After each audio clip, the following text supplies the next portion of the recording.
আমাদের সংস্কৃতি, আমাদের সংস্কার সর্বদা থাকবে আমাদের সাথে। ভারতের মহান গ্রন্থ আর কাব্যের সম্পূর্ণ সংকলন। সাবস্ক্রাইব করুন তিলক। 10 দিন পর্যন্ত 10 কোষ পর্যন্ত যারা থাকে সমস্ত ব্রাহ্মণ পরিবারদের প্রতিদিন 3 প্রহরের পর্যন্ত পায়েস লুচি দেয়া হবে। কত বড় মহাদানী শৈলেশা! 10 কোষ পর্যন্ত প্রত্যেক গ্রামে? হ্যাঁ, প্রতিটা গ্রামে। বৃন্দাপুরীতে? আরে ভাই, আমি স্বয়ং উপস্থিত ছিলাম ওইখানে বৃন্দাপুরীতে। ওইখানের প্রত্যেক ব্রাহ্মণ থলি ভরে ভরে নিয়ে গেছে। শুধু একজন ব্রাহ্মণ উপস্থিত ছিল না ওই গ্রামে। কে ছিল না? লোকেরা বলছিল যে সুদামা নামের ব্রাহ্মণ উপস্থিত ছিল না এখানে। সুদামা? আপনি কি জানেন ওনাকে? আমি তো ওই আভাগা ব্রাহ্মণ। আরে ওইসব চিন্তা ছাড়ো, এটা বলো যে আমার স্ত্রী এবং বাচ্চারা ভোজন পেয়েছে কি না? কি ধরনের কথা বলছেন বন্ধু? আপনার পরিবারের আত্মা তৃপ্ত হয়ে গিয়ে থাকবে ওই পায়েস লুচি খেয়ে।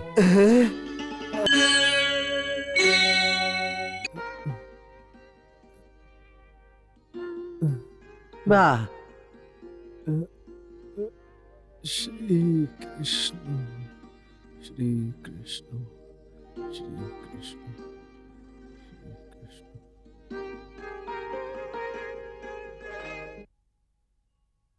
বাহ, কি খাবার এসছে! শ্রীকৃষ্ণ। সুগন্ধ থেকে পেট ভরে যাচ্ছে। আসুন ব্রাহ্মণ দেবতা, ভোজন গ্রহণ করুন। আমার লক্ষ্মী দেবীর হাতের খাবার যদি একবার খেয়ে নেবেন তো সব খাবার ভুলে যাবেন। না মনোহর, আমার খিদে পাইনি, তুমি খাও। এটা কি করে হতে পারে মহাশয়? আরে, আপনাকে ছেড়ে আমি কি করে খেতে পারি? কেন করতে পারবে না? তোমার স্ত্রী বানিয়ে দিয়েছে, তোমার অবশ্যই খাওয়া উচিত। কিন্তু শাস্ত্রতে লেখা আছে, যখন চোখের সামনে কোনো ব্রাহ্মণ দেবতা খালি পেট হয় তো ওকে খাবার না দিয়ে নিজের খাবার খাওয়া পাপ হয়। শ্রীকৃষ্ণ। এই জন্যে একটুখানি তো খেয়ে নিতে পারেন। দেখুন লক্ষ্মী দেবী কি কি বানিয়েছে। বাহ, এটা বেসনের রুটি। আহা, আহা, আর আর এটা, আর এই টক মিষ্টি আমের আচার। আহা, বাবা বাবা। আর এটা কি? মতিচুরের লাড্ডুও সাথে পাঠিয়ে দিয়েছে। বাহ লক্ষ্মী দেবী, বাহ! বাস মজা এসে গেছে। ব্রাহ্মণ দেবতা, আপনি জানেন না কত প্রেম দিয়ে লক্ষ্মী দেবী এই ভোজনটা বানিয়েছে।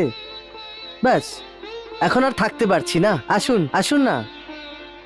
তোমার স্ত্রী এই ভোজন এত প্রেম দিয়ে তোমার জন্য বানিয়েছে, এর উপরে তো শুধু তোমারই অধিকার আছে। স্ত্রীর ভালোবাসা অন্য কোনো লোকের সাথে ভাগ করা উচিত নয়। বা, আপনি কেমন কথা বলছেন?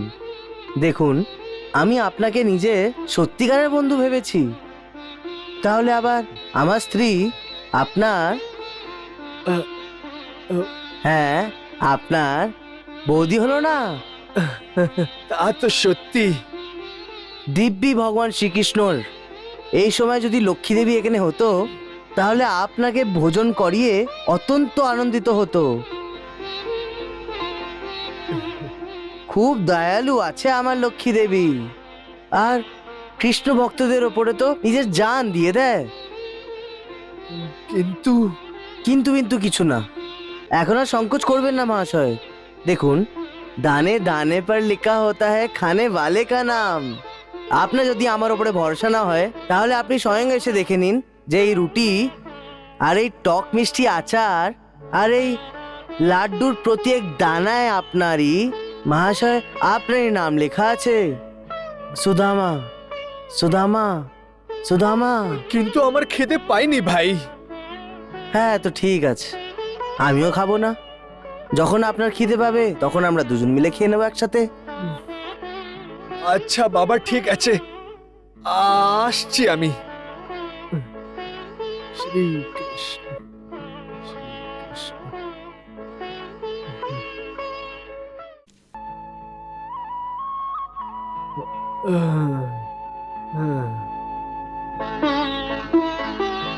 তুমি শুধু যা ভাবো তাই করো, যা মনে আসে ওইটাই করো। তো এবার শ্রী গণেশ করি ব্রাহ্মণ দেবতা। হ্যাঁ, আরম্ভ করুন। শ্রী কৃষ্ণ, শ্রী কৃষ্ণ।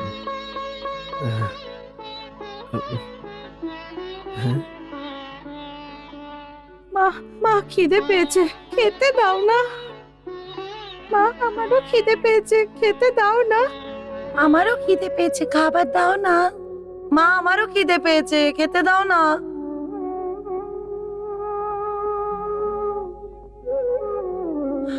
আজ এরকম ভাবেই ঘুমিয়ে পড়ো বাবা। দ্বারকা থেকে যখন তোমার বাবা আসবেন তখন মন ভরে খাবার খেও, ঘুমিয়ে পড়ো।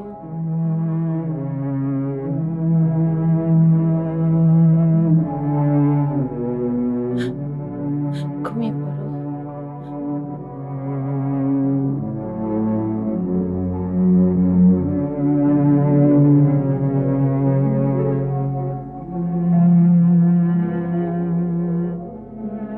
এখন কি হলো ব্রাহ্মণ দেবতা?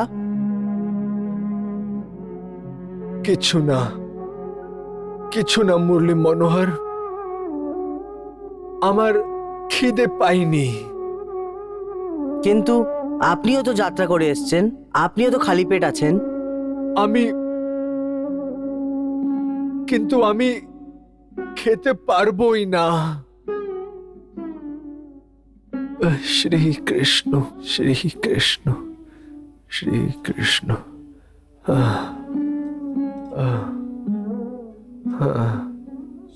শ্রী কৃষ্ণ, শ্রী কৃষ্ণ। এইটুকু তো বলে দিন যে খালি পেট থাকা কারণও ভোজনটা না করার কি কারণ আছে? আমার বাচ্চারা কিছু খায়নি, ওদের ক্ষুদ্ধার্ত ছেড়ে এসেছি, ওরা খায়নি কিছু।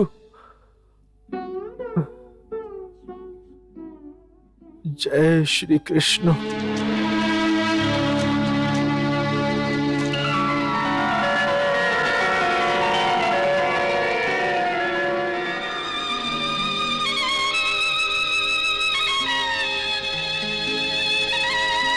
মা, খুব খিদে পেয়েছে, মা খুব খিদে পেয়েছে, খেতে দাও না। বাবা, তোমার বাবা শীঘ্রই এসে যাবেন, অনেক খাবার নিয়ে আসবেন। ব্যাস একটু প্রতীক্ষা করে নাও বাবা। মা, আমার খিদে পেয়েছে, খেতে দাও না, আমার খুব খিদে পেয়েছে।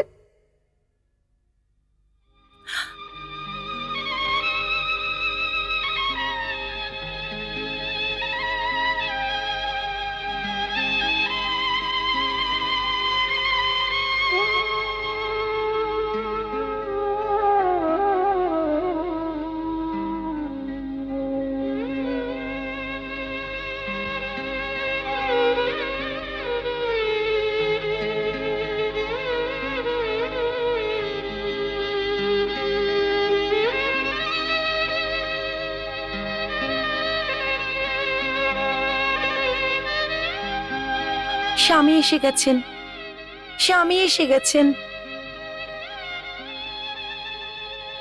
সোনা, তোমরা দেখো, তোমার বাবা এসে গেছেন। এবার আমাদের সমস্ত কষ্ট দূর হয়ে যাবে। এবার আমাদের বাচ্চাদেরকে কখনই খিদে পেটে থাকতে হবে না।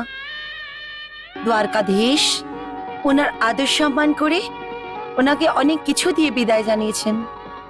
ওই দেখো, ওই পালকিতে আসছেন।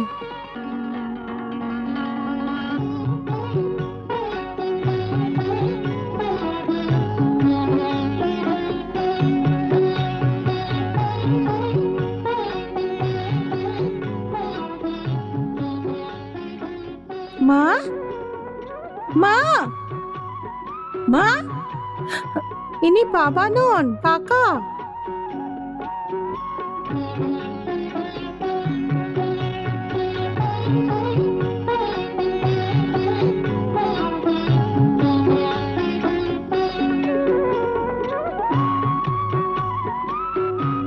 প্রণাম বৌদি। আসুন, বসুন।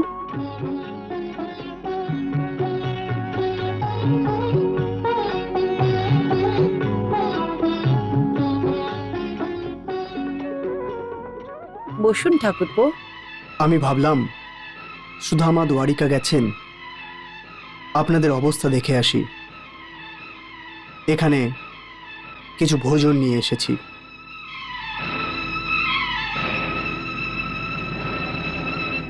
নাও বাচ্চা।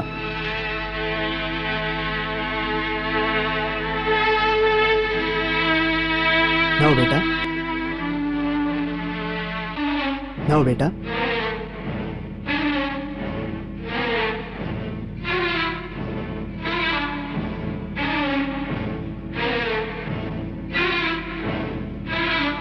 এটা নাও।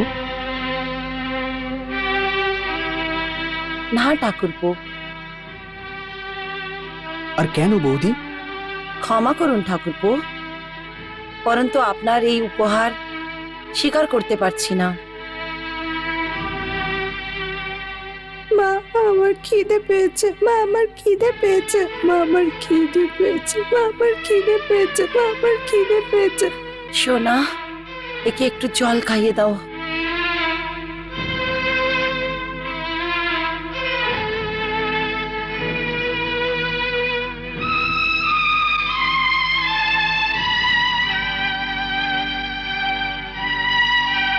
আমি বুঝতে পারছি না, কেমন মা আপনি? বাচ্চা খিদে মরে যাচ্ছে আর আপনি? আমি শুধু একজন মা নই, একজন স্ত্রীও। মায়ের ধর্মের সাথে আমাকে স্ত্রীর ধর্মের পালনও করতে হয়। অর্থাৎ? অর্থাৎ এই যে আমি আমার স্বামীর অনুমতি ছাড়া আপনার আনা কোনো উপহার স্বীকার করতে পারবো না। এরকম ভাবে আপনি তো আমার অপমান করছেন বৌদি। আমি এর আগেও ক্ষমা চেয়েছিলাম, আবার ক্ষমা চাইছি। আপনি মন খারাপ করবেন না। যদি কেউ আমার স্বামীর ইচ্ছে আর অনুমতি ছাড়া আমাকে স্বর্গ দিয়ে যায়, তাও আমি ওটা স্বীকার করতে পারবো না। ওনার ইচ্ছা ও আজ্ঞা পালন করাই আমার ধর্ম। এটা ধর্ম অধর্মের কোনো কথাই নয় বৌদি। সুধামা আমার বন্ধু, তাহলে কি একজন বন্ধু অপরকে সহায়তা করতে পারবে না?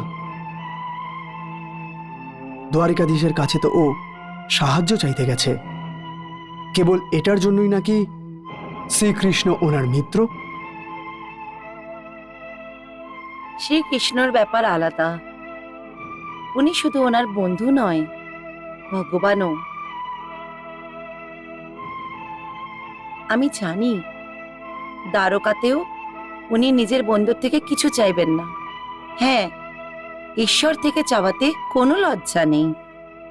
যদি ত্রিলোকীনাথ দয়া করেন তো মূর্খই হবে যে না করবে। আমি ভেবেছিলাম সুধামা বুঝতে পারবে না, যে রাজার কথা স্বীকার করেনি, কিন্তু আপনি। আমিও তো ওনার অর্ধাঙ্গিনী, তো আমি ওনার থেকে আলাদা কি করে হতে পারি? আপনি ধন্য বৌদি, আপনি ধন্য। আমি আসছি বৌদি। আপনার ভাবনা চিন্তা বদলালে, যদি আপনার কিছু দরকার পড়ে, তাহলে নিঃসংকোচে আপনি আমাকে তার সন্ধান দিতে পারেন। আমি ওই সময় আপনার সেবার জন্য উপস্থিত হয়ে যাব। আপনি চিন্তা করবেন না, কারণ যে দুঃখ দেয় সে দুঃখ হর্তাও। যে পেট দিয়েছেন ভোজনও অবশ্যই দেবে। প্রণাম বৌদি, প্রণাম। প্রণাম।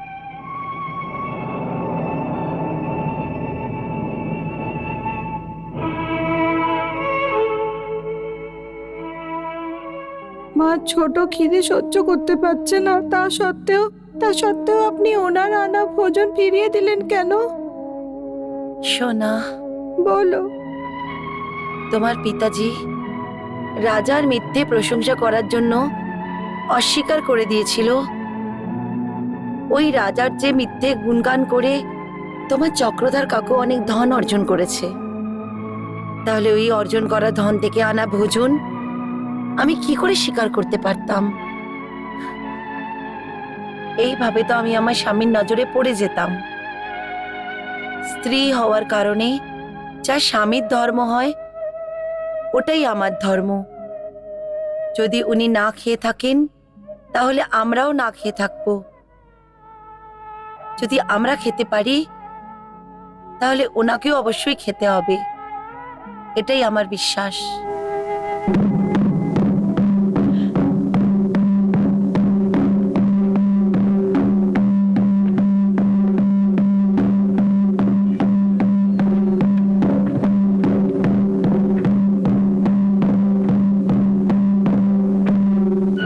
শোনো শোনো শোনো, ঠাকুর শৈলেশ শাহের এইখানে নাতির জন্ম হয়েছে। এই আনন্দের উৎসবে একটি মহাযজ্ঞের অনুষ্ঠান করা হয়েছে। এই উৎসব 10 দিন পর্যন্ত চলবে। সেই জন্য ঠাকুর শৈলেশ শাহ 10 কোষ পর্যন্ত সমস্ত গ্রামের পরিবারকে 3 প্রহরের ভোজন এবং মিষ্টি দেওয়ার জন্য ঘোষণা করেছে। এই গ্রামের সমস্ত ব্রাহ্মণ পরিবারদের আমার প্রার্থনা এই যে ওনারা এইখানে এসে নিজের এবং ওনাদের বাচ্চাদের জন্য ভোজন নিয়ে যায়। যারা কোনো কারণে আসতে পারছেন না, আমরা তাদের ঘরে ভোজন পৌঁছে দেব।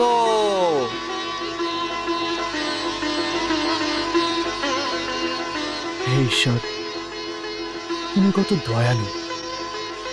তুমি শেষে ক্ষুধার্ত ভক্তদের জন্য ভোজনের ব্যবস্থা করেই দিলে।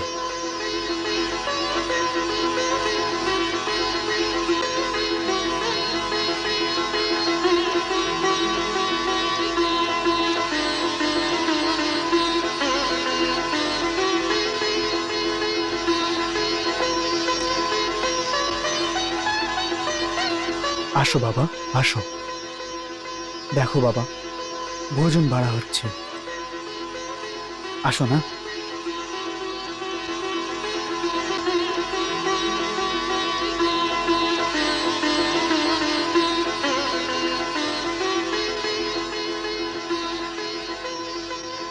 আসো বাবা, আসো পুত্র, আসো, আসো, আসো।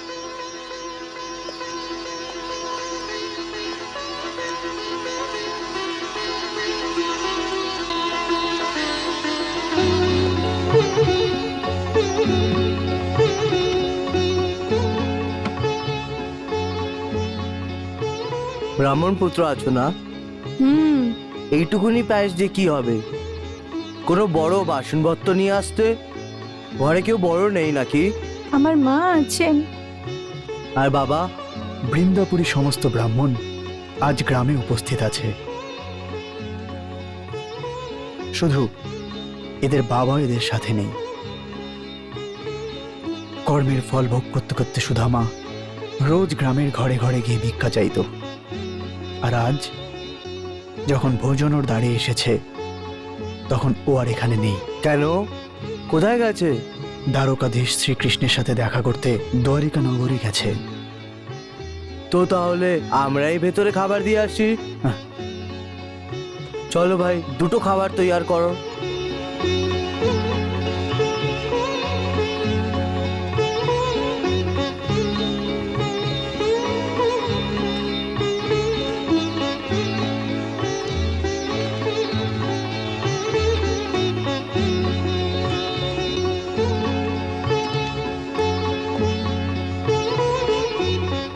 প্রণাম দেবী। এই নিন ভোজন। 3টে সময়ের ভোজন দিয়ে যাব আমরা। 10 দিন অবধি ঘরে চুলা জ্বালানোর কোনো দরকার নেই। নিন না।